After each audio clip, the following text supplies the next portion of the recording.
Clip number 738۔ اس clip میں آپ قرآن پاک کی سورہ کہف کی آیت نمبر 19 سے 21 تک کی تلاوت، ترجمہ اور تفسیر قرآن صراط الجنان سماعت فرمائیں گے۔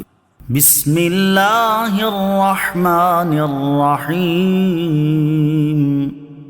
ترجمہ: اللہ کے نام سے شروع جو نہایت مہربان رحمت والا ہے۔ وَكَذَلِكَ بَعَثْنَاهُمْ لِيَتَسَاءَلُوا بَيْنَهُمْ قَالَ قَائِلٌ مِّنْهُمْ كَمْ لَبِثْتُمْ قَالُوا لَبِثْنَا يَوْمًا أَوْ بَعْضَ يَوْمٍ قالوا ربكم أعلم بما لبثتم فابعثوا أحدكم بورقكم هذه إلى المدينة فلينظر أيها أزكى طعاما فليأتكم برزق منه فَلْيَنظُرْ أَيُّهَا أَزْكَى طَعَامًا فَلْيَأْتِكُمْ بِرِزْقٍ مِّنْهُ وَلْيَتَلَطَّفْ وَلَا يُشْعِرَنَّ بِكُمْ أَحَدًا إِنَّهُمْ إِن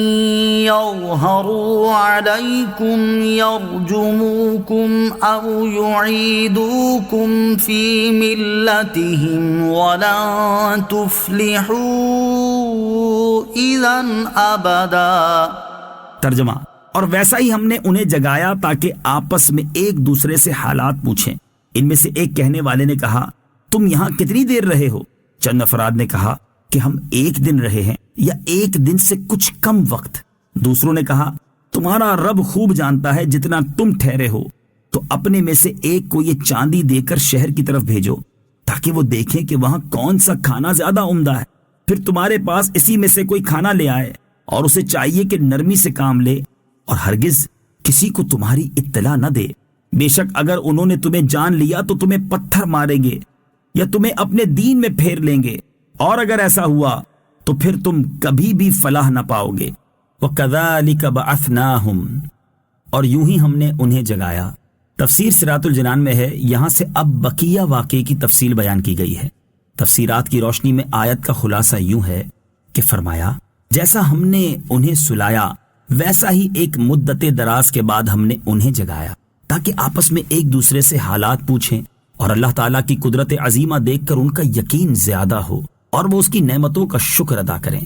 چنانچہ جب وہ بیدار ہوئے تو ان میں سے کہنے والے یعنی مکسلمینا جو ان میں سب سے بڑے اور ان کے سردار تھے کہنے لگے، تم یہاں کتنی دیر رہے ہو؟ چند افراد نے کہا کہ ہم یہاں ایک دن رہے ہیں یا ایک دن سے کچھ کم وقت، کیونکہ وہ غار میں طلوع آفتاب کے وقت داخل ہوئے تھے، اور جب اٹھے تو آفتاب قریب غروب تھا۔ اس سے انہوں نے گمان کیا کہ یہ وہی دن ہے۔ بقیہ لوگوں نے کہا، تمہارا رب خوب جانتا ہے جتنا تم ٹھہرے ہو کہ تھوڑا عرصہ ہوا ہے یا زیادہ، تو اپنے میں سے ایک کو یہ چاندی دے کر شہر کی طرف بھیجو تاکہ وہ جا کر دیکھے کہ وہاں کون سا کھانا زیادہ عمدہ ہے جس میں حرمت کا کوئی شبہ نہ ہو، پھر وہی کھانا لے آئے، اور جانے والے کو چاہیے کہ آنے جانے میں نرمی سے کام لے اور ہرگز کسی کو تمہاری اطلاع نہ دے۔ اصحاب کہف اپنے ساتھ دقیانوسی سکے لے کر گئے تھے اور سوتے وقت انہیں اپنے سرہانے رکھ لیا تھا۔ اس سے معلوم ہوا کہ مسافر کو خرچ ساتھ میں رکھنا طریقہ توکل کے خلاف نہیں ہے۔ اسباب ساتھ رکھے اور بھروسہ اللہ عز و جل پر رکھے۔ انہم ان یظہروا علیکم، بے شک اگر انہوں نے تمہیں جان لیا۔ تفسیر صراط الجنان میں ہے، اصحاب کہف نے آپس میں کہا کہ اگر انہوں نے تمہیں جان لیا تو تمہیں پتھر ماریں گے اور بری طرح قتل کریں گے یا جبر و ستم سے تمہیں اپنے دین میں پھیر لیں گے، اور اگر ایسا ہوا تو پھر تم کبھی بھی فلاح نہ پاؤ گے۔ وَكَذَلِكَ أَعْثَرْنَا عَلَيْهِمْ لِيَعْلَمُوا أَنَّ وَعْدَ اللَّهِ حَقٌّ وَأَنَّ السَّاعَةَ لَا رَيْبَ فِيهَا إِذْ يَتَنَازَعُونَ بَيْنَهُمْ أَمْرَهُمْ فَقَالُوا ابْنُوا عَلَيْهِمْ بُنْيَانًا ربهم أعلم بهم قال الذين غلبوا على أمرهم لنتخذن عليهم مسجدا. ترجمہ: اور اسی طرح ہم نے ان پر مطلع کر دیا تاکہ لوگ جان لیں کہ اللہ کا وعدہ سچا ہے، اور یہ کہ قیامت میں کچھ شبہ نہیں. جب وہ لوگ ان کے معاملے میں باہم جھگڑنے لگے تو کہنے لگے ان کے غار پر کوئی عمارت بنا دو، ان کا رب انہیں خوب جانتا ہے. جو لوگ اپنے اس کام میں غالب رہے تھے انہوں نے کہا ہم ضرور ان کے قریب ایک مسجد بنائیں گے. وَكَذَلِكَ، اور اسی طرح. تفسیر صراط الجنان میں ہے، ارشاد فرمایا کہ جیسے ہم نے اصحاب کہف کو جگایا تھا، اسی طرح ہم نے لوگوں کو دقیانوس کے مرنے اور مدت گزر جانے کے بعد اصحاب کہف کے بارے میں مطلع کر دیا تاکہ تمام لوگ اور بالخصوص بیدروس بادشاہ کی قوم کے منکرین قیامت جان لیں کہ اللہ عز و جل کا وعدہ سچا ہے اور یہ کہ قیامت میں کچھ شبہ نہیں. پھر اصحاب کہف کی وفات کے بعد ان کے ارد گرد عمارت بنانے میں لوگ باہم جھگڑنے لگے تو کہنے لگے ان کے غار پر کوئی عمارت بنا دو، ان کا رب عز و جل انہیں خوب جانتا ہے. جو لوگ اپنے اس کام میں غالب رہے تھے یعنی بیدروس بادشاہ اور اس کے ساتھی، انہوں نے کہا ہم ضرور ان کے قریب ایک مسجد بنائیں گے جس میں مسلمان نماز پڑھیں اور ان کے قرب سے برکت حاصل کریں. بزرگوں کے مزارات کے قریب مسجدیں بنانا جائز ہے.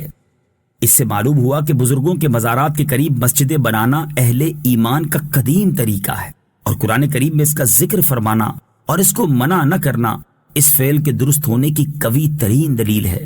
اس سے یہ بھی معلوم ہوا کہ بزرگوں کے قرب میں برکت حاصل ہوتی ہے، اسی لیے اہل اللہ کے مزارات پر لوگ حصول برکت کے لیے جایا کرتے ہیں. قبروں کی زیارت سنت اور موجب ثواب ہے. صلو علی الحبیب صلی اللہ تعالی علی محمد صلی اللہ تعالی وسلم. مجھے اپنی اور ساری دنیا کی لوگوں کی اصلاح کی کوشش کرنی ہے انشاءاللہ عز و جل.